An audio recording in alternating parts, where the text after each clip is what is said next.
Okay, class, welcome to Unit 5, Lesson 28. We're going to go ahead and finish this one up as well. So, where we left off here were the three different types of interpretation. The First Amendment, freedom of religion, okay? So, how should the government treat religion then? What should be the relationship between the United States government and different groups of religions? We've had three different kinds of interpretation that the Supreme Court has used. And they've used all three in different situations. So the first is called broad interpretation. Broad interpretation prevents any aid to any religious organization. It says the government and churches should be totally separate, and that no tax money should be given to a religious organization or any sort of tax exemption to any religious organization. He said, or this interpretation says, that churches can receive benefits like fire and police protection, and organizations can acknowledge that religion can help function things better. For example, giving people Christmas off at a private company. Those things have been ruled as okay. And then there's narrow interpretation. Narrow interpretation would be saying that the government is only prohibited from giving one religious group preferential treatment. It says that the government can give religious organizations tax dollars. It says that religious organizations can be recognized by the government, but some cannot be preferred over others. So for example, okay, let's say that in the state of Indiana, if a church runs a soup kitchen, they can get government aid to buy some of the supplies to provide food for the needy. Let's say that a Catholic church sets up a soup kitchen and a Jewish synagogue sets up a food kitchen. Okay? If that's the case, each organization would have to get the same treatment. You couldn't prefer one over the other. The government can say, we'll give it to the Jews, but we won't give it to the Catholics. That's preferential treatment then. You wouldn't be able to do that.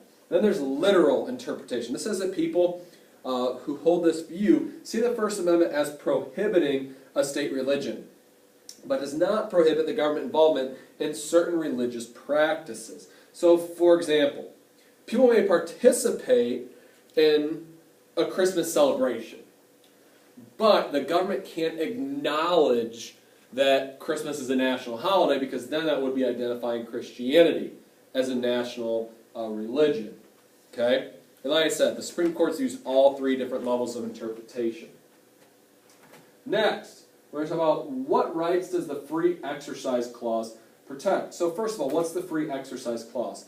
Freedom to believe and practice of religion. There's two parts. There's the ability to believe whatever religion you want and practice whatever religion you want. And all Supreme Court cases agree that the right to believe or think what you want is a right.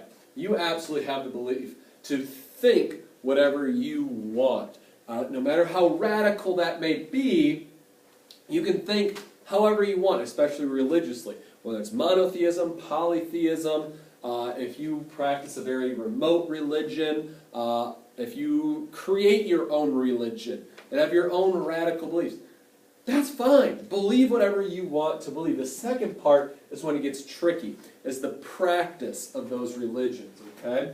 So the practice of those religions has not always been so clear. Which practices should be protected, which may limit people's interests or values. Okay, so let me give some examples, all right? So, an Orthodox Jew wants to abide by the Sabbath in the military.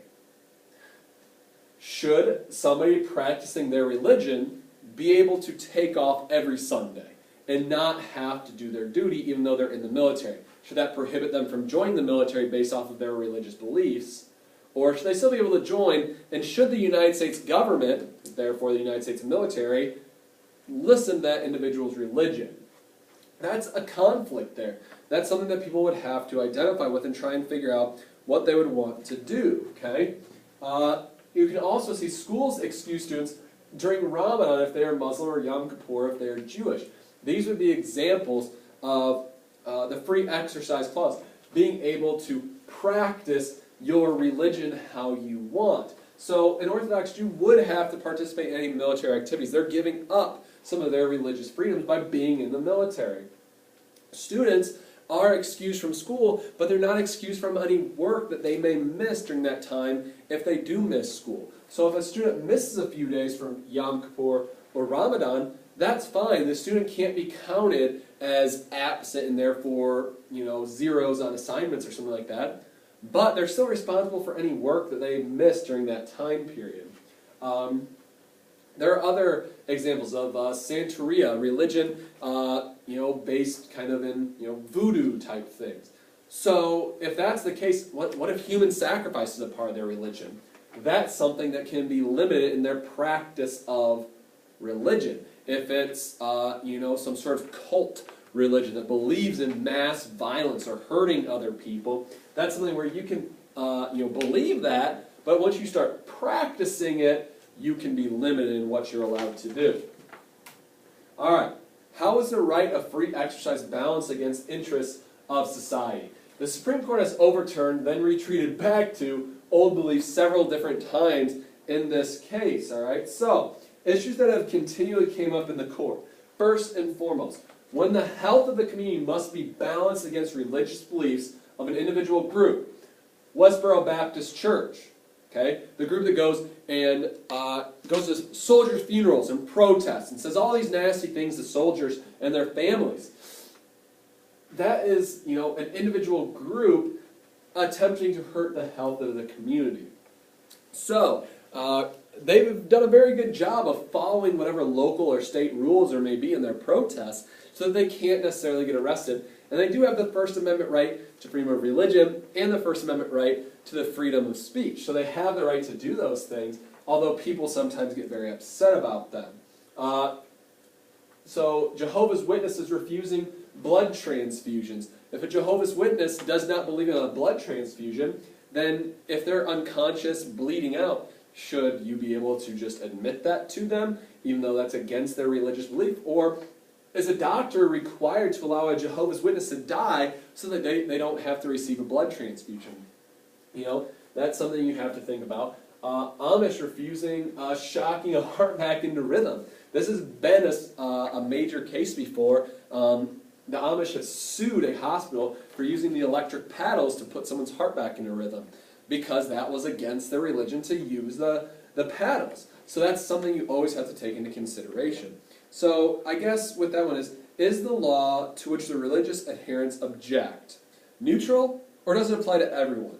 If the law is neutral, it doesn't violate free exercise, even if it hinders religious practices. Think of a 10 p.m. curfew for teens and youth group meetings end until 10. Should you be arrested or fined for breaking curfew? Well, it applies to everyone, so just because you're at your youth group and it ends at 10, you could still be arrested or fined for breaking the rule, because that applies to everybody, no matter what religion you're a part of, okay? So, next, compelling state interest cases, all right? So, one that is great enough to limit individuals' free exercise. For example, it is not in the compelling interest of the state to have students salute a flag if it is against their religious beliefs. This has been ruled on in several different instances about, is it a requirement for people to stand and put their hand over their heart or salute a flag? Not necessarily, because if you are a very strict adherent to your religion, it says don't worship any false idols. Well, saluting or putting your hand over your heart, if you want to interpret it this way, could be seen as, worshiping the American flag. We stand up every morning and pledge our allegiance to the flag. And if that's against your personal religious beliefs, you should have the freedom to, refuse that. So, if the law is not neutral, did the state have compelling reason for enacting it? Did the government adopt the least restrictive means for furthering that compelling interest? Okay? So, another example I have here, as far as freedom of religion, targeting a specific religion at the same time it kind of applied to everybody equally, all right? Smith v. Oregon in 1990, they outlawed the use of peyote for Native American tribes. This violated their First Amendment right to freedom of religion because they used it in religious practices and had for hundreds of years. Now, at the same time, peyote was illegal for everybody. So, they weren't necessarily targeting that religion, they they were targeting everybody because it was a mind-altering drug that they didn't want people to use. So that wasn't necessarily something that targeted that specific religion. Or the Church of the Lukami Babalu I Incorporated versus the city of Hialeah. The city in Florida prohibited the slaughter of animals in religious ceremonies. The religion of Santeria, which is an African mixed with Catholicism, used animal slaughter regularly in their religion. So, the Supreme Court held that that law violated their First Amendment right because it wasn't illegal to slaughter an animal. You could go to the meat market and buy a pound of bacon if you wanted to. However, if it was for a religious purpose, which specifically targeted that one religion, that targeted them.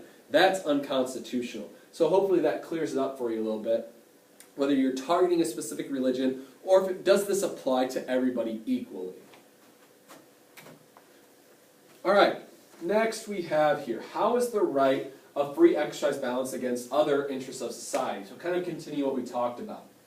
So I kind of hit on both of those earlier already. I got ahead of myself, I guess. The Supreme Court has to ask two questions when they're interpreting this. First, is the law to which the religious adherents object neutral, or does it apply to everyone? So that's the peyote case. Did it apply to everyone equally? Yes, it did. Therefore, the law was okay. That was allowed. Secondly, if the law is not neutral, did the state have a compelling reason for enacting it, and did they pursue the least restrictive means for furthering that compelling interest? So animal slaughter. Was the law neutral? No, it applied to specific religious institutions.